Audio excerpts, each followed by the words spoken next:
नमस्कार, मैं हूं आपके साथ पूर्णिमा मिश्रा।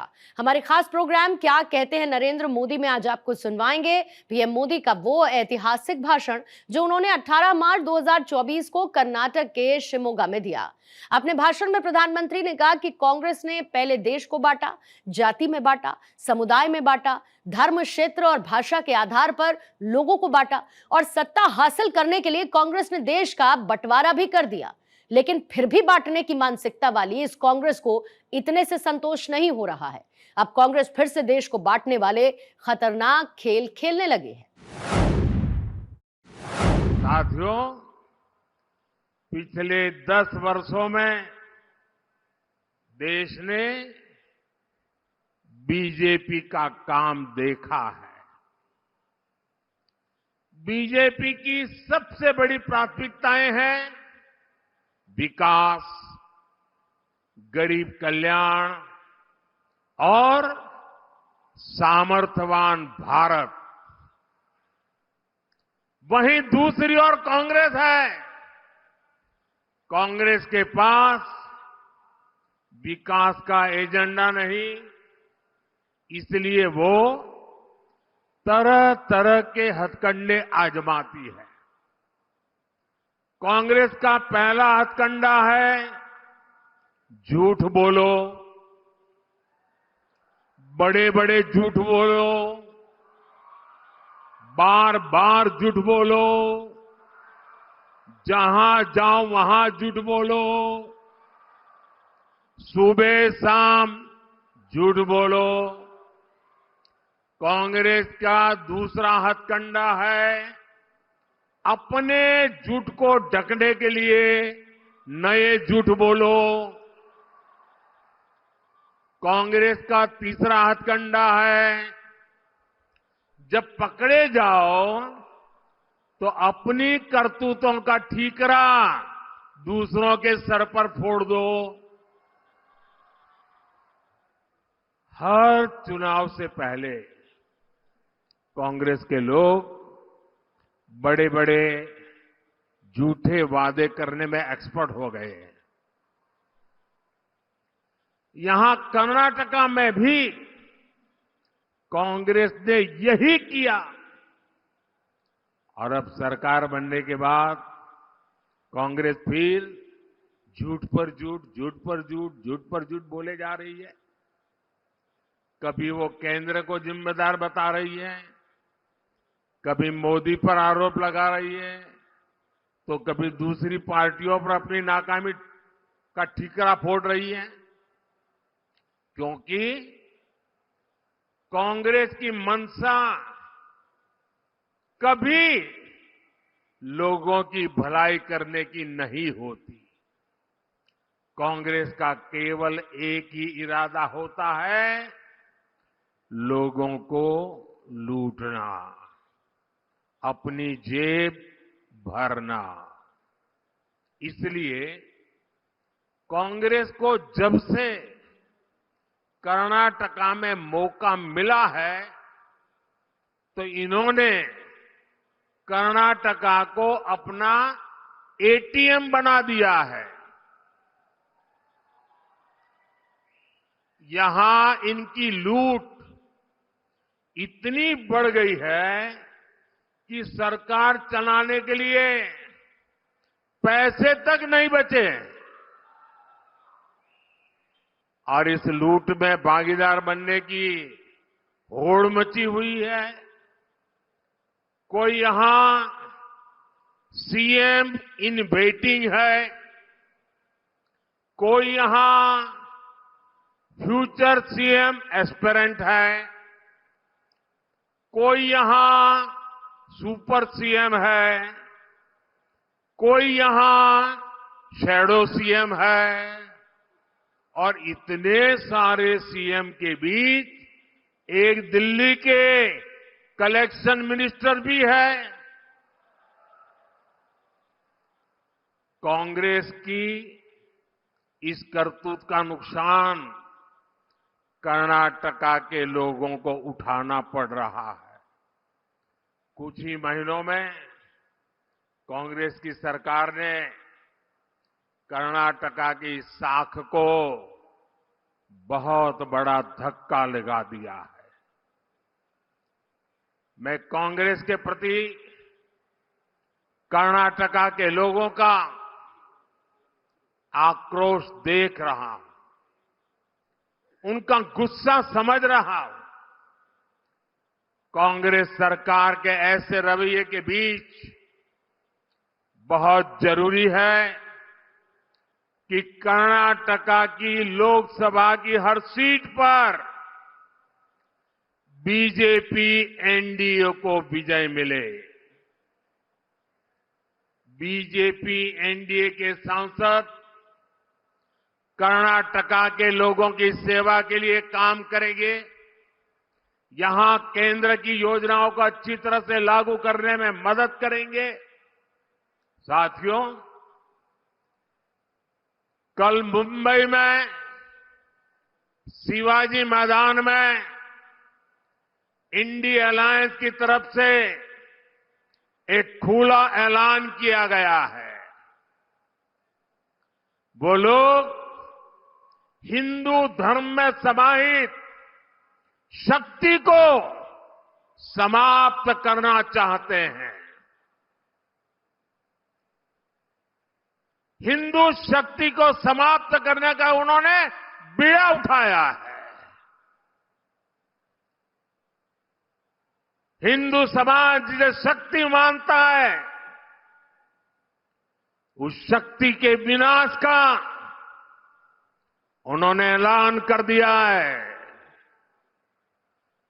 अगर शक्ति के विनाश का उनका ऐलान है, तो शक्ति की उपासना का हमारा भी ऐलान है। मैं जब सार्वजनिक जीवन में आया, जब मैंने अपने समय का पल पल और शरीर का कण कण लोगों की सेवा के लिए समर्पित करने का संकल्प लिया, तो मुझे इसी शक्ति ने ऊर्जा दी। आज भी मैं शक्ति की उपासना करता हूं। देश के कोटि कोटि लोग हिंदू धर्म की शक्ति के उपासक हैं, और मैं तो हैरान हूं। कल शिवाजी पार्क में शक्ति के विनाश का ऐलान हो रहा है। जब मैंने सुना तो मैं सोच रहा था, बाला साहब आप ठाकरे जी, बाला साहब ठाकरे जी, उनकी आत्मा को कितना दुख पहुंचा होगा। शिवाजी पार्क में शक्ति का विनाश करने का ऐलान किया जाए,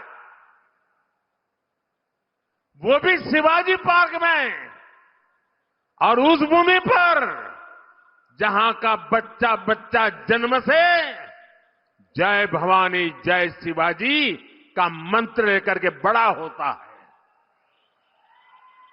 छत्रपति शिवाजी महाराज तुळजा भवानी से आशीर्वाद लेकर के हिंदवी स्वराज की स्थापना के लिए निकल पड़े थे। वे शक्ति के उपासक थे, और उसी शिवाजी पार्क में शक्ति के विनाश का ऐलान किया जाता है। और कौन लोग मंच पर बैठे थे, पता नहीं बाला साहब की आत्मा को क्या होता होगा।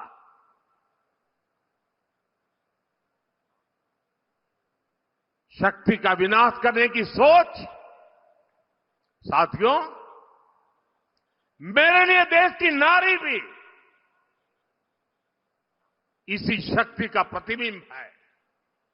इसलिए हमारी सरकार की योजनाओं में सबसे ज्यादा प्राथमिकता नारी शक्ति को दी जाती है। आजादी के बाद आज तक किसी सरकार ने नारी शक्ति पर इतना बल नहीं दिया जितना हमारी सरकार ने दिया है। और इसलिए ही जब चंद्रयान वहां पहुंचा जहां कोई नहीं पहुंचा था, तो हमने उस स्थान को शिव शक्ति पॉइंट का नाम दिया। कई पॉलिटिकल जानकार कहते रहे हैं कि नारी शक्ति मोदी की साइलेंट वोटर है, लेकिन मेरे लिए देश की नारी शक्ति वोटर नहीं, बल्कि मां शक्ति स्वरूपा है। नारी शक्ति का यही आशीर्वाद मेरा सबसे बड़ा सुरक्षा कवच है। हम तो हमेशा से कहते आ रहे हैं, या देवी सर्वभूतेषु शक्ति रूपेण संस्थिता नमस्तस्यै नमस्तस्यै नमस्तस्यै नमो नमः। इसी भावना के साथ हम मां भारती की भी पूजा करते हैं। इसी भावना के साथ हम मां भारती की शक्ति उसे बढ़ाना चाहते हैं। हमारे राष्ट्र कवि कुवेंपु ने भी कर्नाटका की इस धरती के लिए क्या कहा था? कुवेंपु जी ने कहा था, मंत्र कणा, शक्ति कणा, ताई कणा, देवी कणा।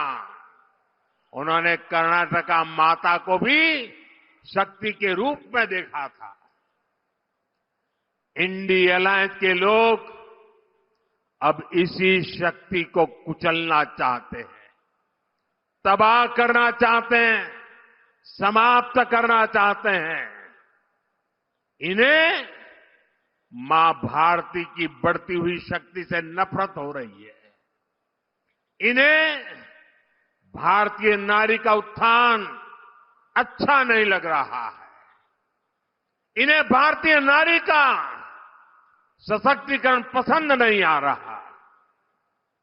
शक्ति पर वार का मतलब है देश की माताओं, बहनों, बेटियों पर वार।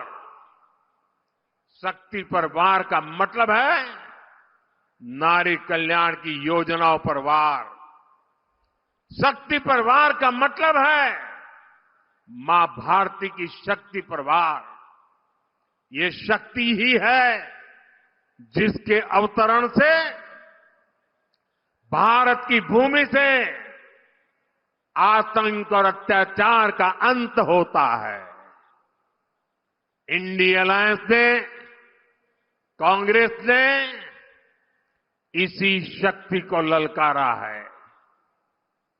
कांग्रेस को इसका जवाब देश की हर महिला, हर बहन, हर बेटी देगी, शक्ति का हर उपासक देगा। 4 जून को इन्हें पता चल जाएगा कि शक्ति को ललकारने का मतलब क्या होता है। साथियों, कांग्रेस सत्ता हासिल करने के किसी भी हद तक जाने वाली पार्टी है, लेकिन अंग्रेज तो चले गए, लेकिन कांग्रेस ने अंग्रेजियत वाली मानसिकता नहीं छोड़ी। बांटो और राज करो, वो अपनी विरासत कांग्रेस को देख करके गए हैं। कांग्रेस ने पहले देश को बांटा, जाति में बांटा, समुदाय में बांटा, धर्म, क्षेत्र और भाषा के आधार पर लोगों को बांटा और सत्ता हासिल करने के लिए कांग्रेस ने देश का बंटवारा भी कर दिया। लेकिन फिर भी बांटने वाली इस मानसिकता वाली कांग्रेस को इतने से संतोष नहीं हो रहा है। अब कांग्रेस फिर से देश को बांटने वाले खतरनाक खेल भी खेलने लगी है।